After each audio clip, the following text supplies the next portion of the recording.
ओम नमः शिवाय शिवजी सदा सहाय। ओम नमः शिवाय गुरुजी सदा सहाय। जय गुरुजी, शुक्राना गुरुजी।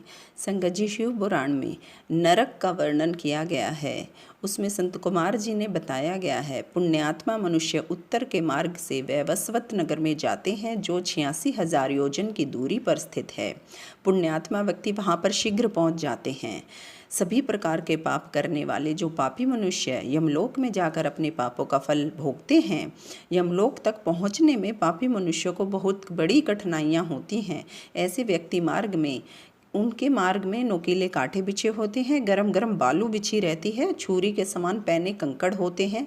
पापियों के रास्ते में चुभने वाले बांस, बड़े बड़े अंधकार युक्त वन और उन वन के लगी हुई आग, स्थान स्थान पर सांप, बिच्छू, जोक, व्याघ्र, सिंह, भेड़िए, भूत प्रेत, बड़े बड़े सींग वाले भैंसे आदि पापियों को सताते हैं। उस मार्ग में अपना कोई मित्र, पुत्र, भाई बहन आदि नहीं मिलता है। शरीर भी नग्न रहता है, जीभ और तालू सूखे हुए होते हैं। रास्ते भर यम के दूत डंडे मारते हुए ले जाते हैं तथा पैरों में पड़े पाशों से घसीटते हुए ले जाते हैं। किसी को अंकुश से पीटते हैं तो किसी को कांटों से काटते हैं और किसी को अग्नि में ढकेलते हैं। पापी व्यक्ति भूखा प्यासा चिल्लाता हुआ जाता है, बेहोश होकर गिर जाता है। यमदूत किसी के हाथ पैर काट देते हैं। खून व पीप बहता रहता है। उस खून को पीने हेतु कीड़े शरीर से चिपट जाते हैं।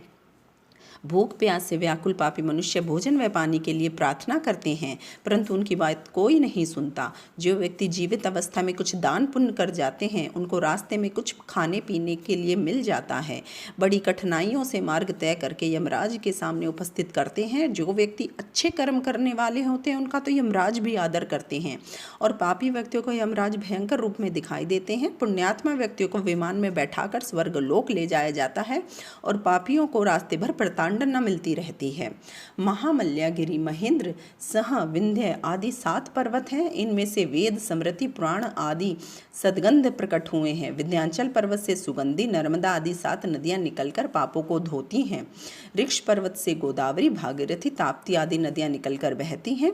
सह पर्वत से कृष्णा, वेणी तथा मल्लागिरि, माला, ताम्रपाणी आदि तथा महेंद्र पर्वत से त्रिमता, ऋषिकुल्या, कुमारी आदि नदियां बहती हैं। इनके तटों पर बहुत से गांव हैं। यहाँ के निवासी इन्हीं नदियों तथा तालाबों का जल ग्रहण करते हैं। जय गुरु जी, शुक्राना।